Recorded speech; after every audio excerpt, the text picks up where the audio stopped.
यार बहुत भूख लगी है, कुछ खाने के लिए आओ। ठीक है मैं लेके आता हूँ। हाँ यार ले आ। ठीक है। मैं ये खाना लेने के लिए गया था, पता ना कहाँ रह गया। हाँ यार पता नहीं कहाँ रह गया, सच में बहुत भूख लगी है। ये लो मैं आ गया।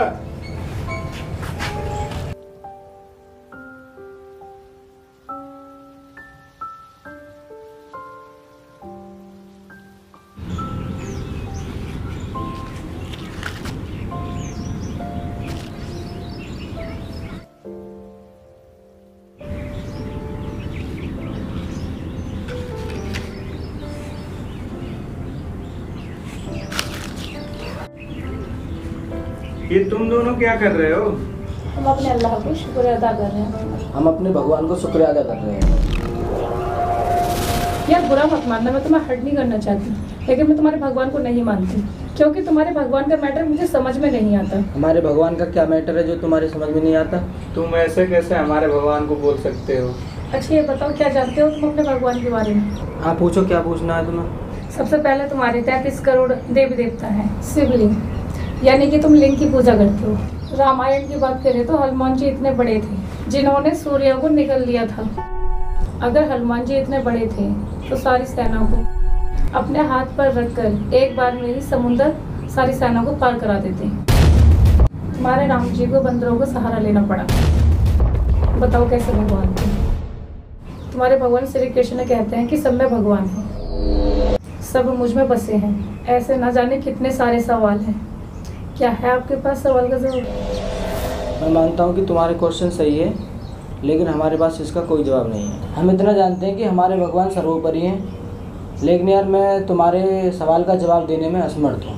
नहीं संदीप भाई, समा सही कह रही है। अगर भगवान इतने बड़े थे तो उनको हर जगह पे सहारा क्यों लेना पड़ा?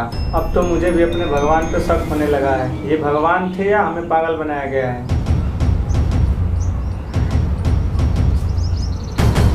इसका जवाब हम देंगे। आओ भाई बैठो, बताओ। अच्छा क्या कहा था तुमने कि तुम्हारे 33 करोड़ देवी देवता है? तो ये बिल्कुल गलत है। हमारे कुल 33 देवी देवता है, जिसमें कि मैं आपको बता दूं हमारे जो वेद पुराणों में उल्लेखन हुआ है तो उसमें क्या है कि उसमें कहा गया 33 कोटि। तो कोटि एक संस्कृत शब्द है जिसमें ये कहा, संस्कृत उसका मतलब होता है कि कोटि का मतलब होता है प्रकार और करोड़। तो लोगों ने उसको करोड़ मान लिया, तो उस वजह से कहने लगे 33 करोड़ देवी देवता, जबकि वो ऐसा बिल्कुल भी नहीं है। वो संस्कृत शब्द है, वो बिल्कुल 33 देवी देवता है। चलो ठीक है, लिंग की क्यों पूजा करते हो? और बताओ, तुम्हारे देवताओं के बारे में इतनी सारी बातें हैं। नहीं, ऐसा नहीं है। शिवलिंग का मतलब ये नहीं होता कि लिंग, कि हम लिंग की पूजा करते हैं। जैसे हर चीज़ का एक प्रतीक होता है, जैसे हमारा इंडिया यानी भारत है, उसका झंडा एक प्रतीक है कि ये भारत का झंडा है। ऐसे हर देश का झंडा होता है तो हम ये पता कर सकते हैं कि ये कौन से देश का झंडा है। ऐसे कोई भी आप सामान ब्रांडेड या कोई भी चीज़ खरीदते हैं, उसका लोगो होता है, या कोई चैनल है उसका लोगो है, तो हम क्या जानते हैं कि उसका प्रतीक है उस चैनल का, उस ब्रांड का। तो ऐसे ही जो ये शिवलिंग है वो हमारे शिव जी का एक प्रतीक है, ना कि वो लिंग है। जो शिवलिंग है वो एक संस्कृत भाषा है जिसका मतलब होता है प्रतीक, ठीक है, ना कि उसको हिंदी में कन्वर्ट कर दिया है लिंग। तो ऐसा नहीं है, शिवलिंग का मतलब होता है शिव जी का एक प्रतीक। आया कुछ समझ में? और क्या कहा था तुमने कि राम जी वो हनुमान जी की वो पूरे उसको ले जाते समंदर पार करा देते? ऐसा नहीं था। वो पहले तो आपने ये शब्द गलत बोला कि वो बंदर थे, वो एक बानर सेना थी।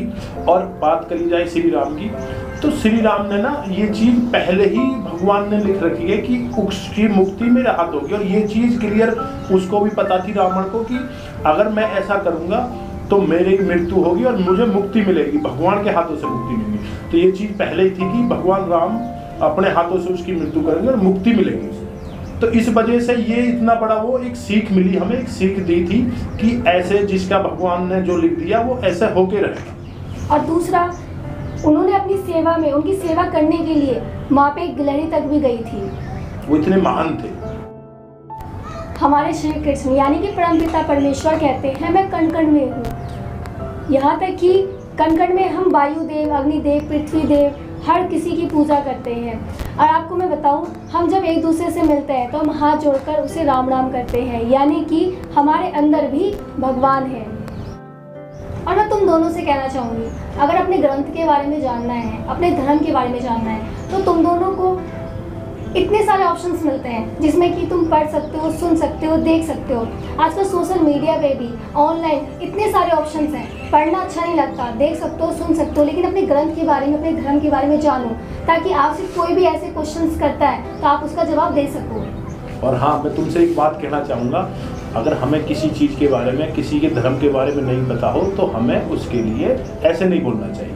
पहले हमें उसकी जानकारी लेनी चाहिए, तब हमें बोलना चाहिए। जी हाँ, आप दोनों ने ये बिल्कुल सही बोला है। सही बात है, हमें किसी के धर्म के बारे में ऐसा नहीं बोलना चाहिए जब तक हमें किसी चीज़ के बारे में पता ना हो। सही कहा आपने। आज से हम अपने धर्म के बारे में पढ़ना, देखना और सुनना शुरू करेंगे।